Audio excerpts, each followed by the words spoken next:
Today's video is going to be a little bit different because I heard some sad news last night. I've got to go to a wedding now, I've forgotten about, but I'll explain a bit more in a minute. Like I say, I'm at a wedding. Charlotte was a bridesmaid for one of her friends, mum and dad's. I've just dipped out to take a phone call to say that harvest is finished. We've finished cutting all the wheat today that they were cutting after the barley last night when it got too damp. So thanks to John and James that have finished that off.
Rob's been out with the quad track, did get stuck. You can see a video of that now.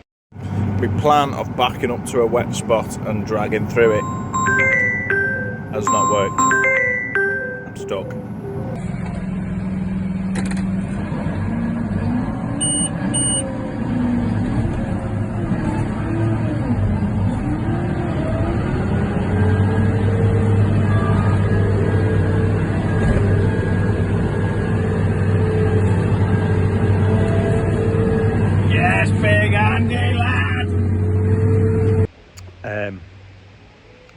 And then I'm going to show you something from 3 years ago, the day Jonathan got a new tractor.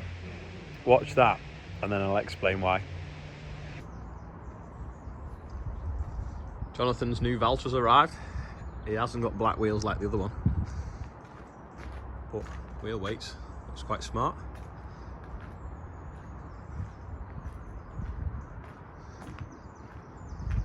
UBU on the number plate. That's a road sweeper company around here. There's the trading now going in with the black wheels. There's the one with the white wheels. I think it looks better with black wheels, to be honest. Got a different window, hasn't it? It's like this has got a door this side, or is that what hasn't? All tractor manufacturers have got their line fitting on the side, as well as the back.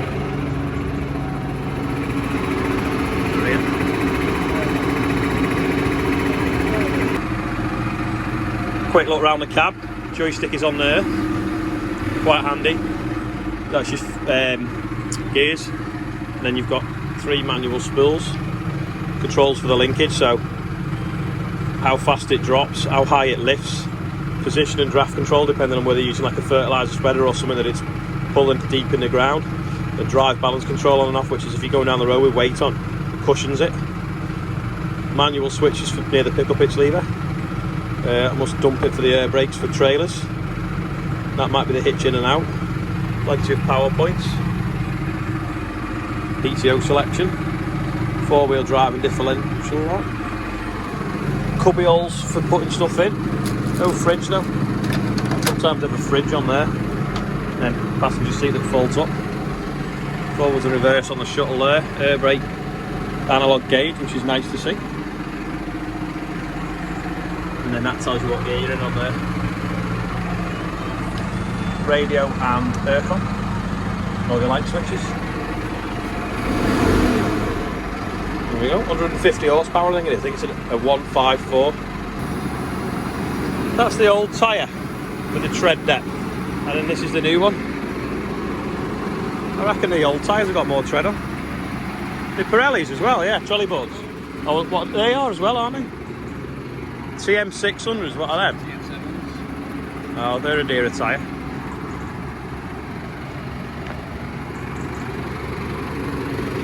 Not a lot of difference though, is it? No front linkage on this one.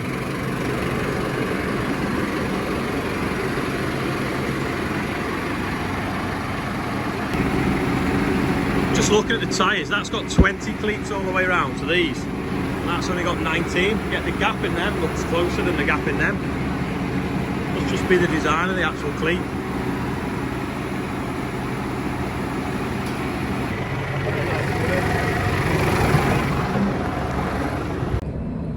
We have a tape measure in the baler for checking the bale length. Anyway, I've just gone to get this out the toolbox for the drill. I don't think it's quite big enough. But the tape measure in the baler was an 8 metre tape measure. We don't need an 8 metre tape measure in the baler. We need a 3 metre tape measure in the baler. This 8 metre tape measure should be in the workshop. So we're going to swap them round. Just using one of the seed socks. I was going to swap from barley back onto wheat drilling now. So we dropped some barley out the drill, but they had about 600 kilos left in instead of 150. Anyway, it's all fitted on the seed sock. And that Merlot's doing a regen, so it's going to basically go through a cycle now and clean all its particulate filter out by burning the stuff off. Filling up now with a tiny little bit of liquid fertiliser just to hot the water up so the glyphosate works a bit quicker, because we've got a little bit of broadleaf weeds and thistles in the bean stubbles that I'm spraying off. I've just backed up here so it just reaches the hose, and that's like salt and Pemberton close. Got baby partridge there flying away and some pigeons. Just spraying the field off at the back of the yard now. There's the drill getting loaded with seed, ready to drill it. If you watch now, you'll see the jets start to come on, because that's where I went round that ditch before. So that's come on, then you'll hear a hiss, and then the next section's on, and another hiss, and then there you go, and then right on to the end again. So all the sections are on now. I'm going to go and spray around this pond now. Spray around this pond now, which will then mark on the GPS the internal boundary within the field of the pond. So when we next come in it, if ever you try and, I know you can't anyway because there's bushes, but if the boom ever went over the pond, it would cut the boom off. Because this pond you can't, like you say, because of bushes, but some ponds don't have bushes around them, and you can slide the boom over the pond, and the jets would still be on. Whereas now it won't, because the GPS will remember it, and it'll turn it off. So if we look up here now, we should have, if we press stop up there, and then save that boundary. So then when we look at the field now in that view, you can see this is the bit I've not sprayed, this is the pond I've just marked out, and then this is the ditch as well that we've gone round. So I've marked all that in boundaries. So we've got a little bit left to spray in this corner, and then up and down there twice, and that's the field finished. This is the one, like I say, at the back of the yard. It must be dry, there's some dust coming off that drill.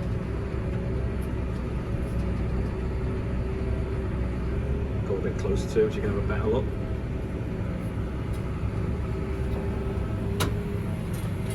Really dry. Just got out the sprayer because the aircon's on. I think this is the warmest I've ever drilled wheat. So I'm just checking if it's burying all the seed. It's the odd one on top, but that's probably because it's a little bit rough along this headland from a bit of coulter bounce. But hopefully the seed's all down there in a nice slot.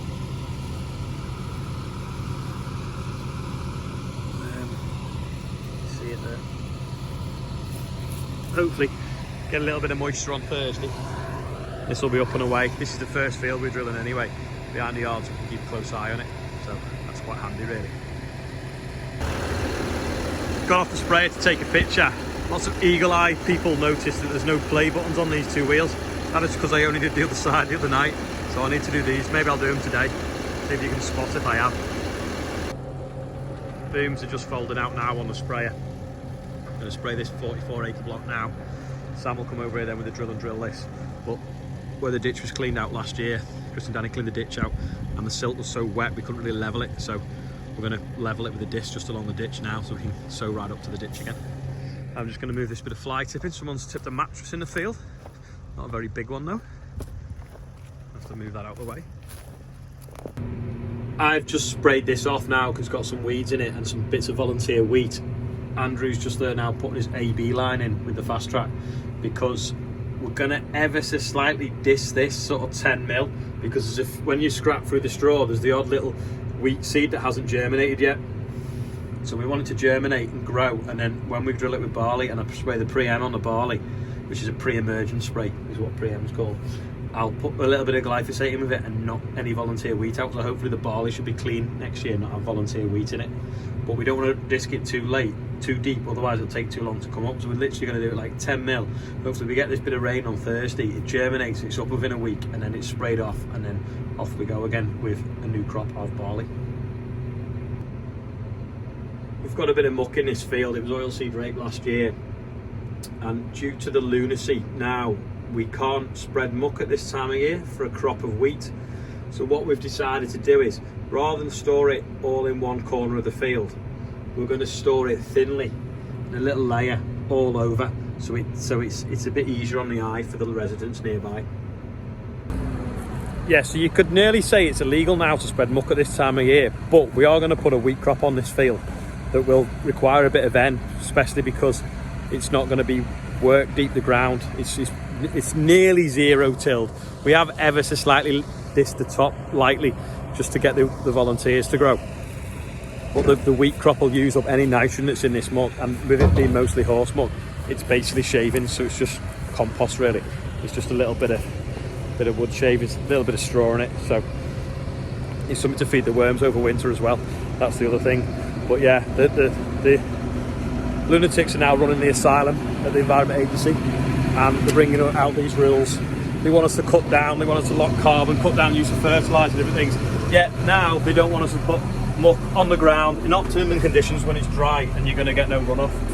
It's just crazy. It's like the Midwest. That dust there above the digger is Sam sowing. We need some rain.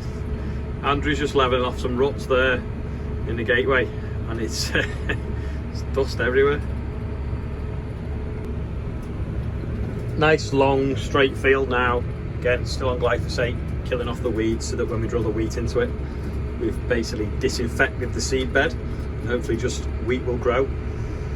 So when it's on a nice straight field like this, and I can turn the GPS on now, I can move the steering wheel out of the way, and I can probably edit most of today's video while I'm spraying.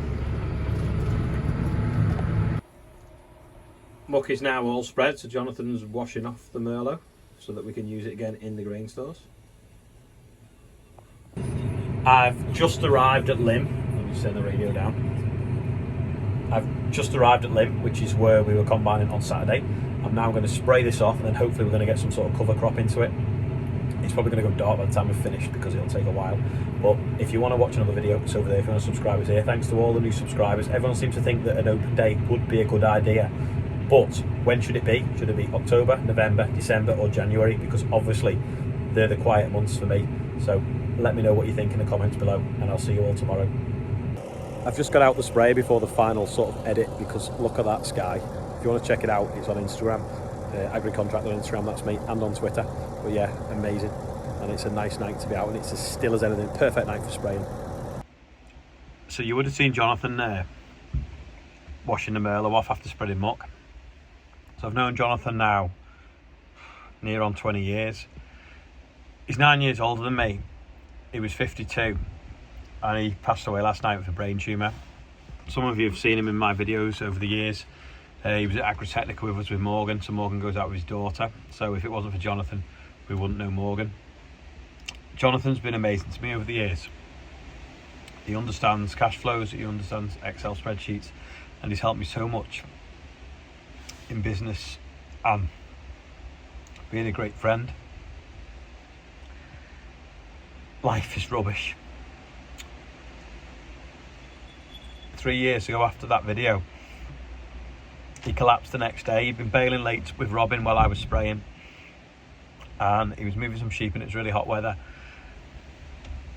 and he collapsed and he took him to hospital, and we thought it's a bit of an overreaction, you know, it's just because it's hot, because it was a really hot September day. But no, they did some scans and found a tumour, and they told him that he had a 85% chance of not being here in 9 months. He fought on for for nearly over 3 years from that point, and right from the very start, like he helped us with the offices when we were building the offices and the grants. He's helped me with everything over the years because I'm dyslexic. I don't do computers and paperwork and stuff, and he was brilliant. He was one of them people that didn't sleep. He's helped so many people over the years that I know. He used to help with people with grants, everything, even the concrete grant that we've not even done yet. While he was ill, he did for me. So I know he can't see this video, but I owe a lot to Jonathan. And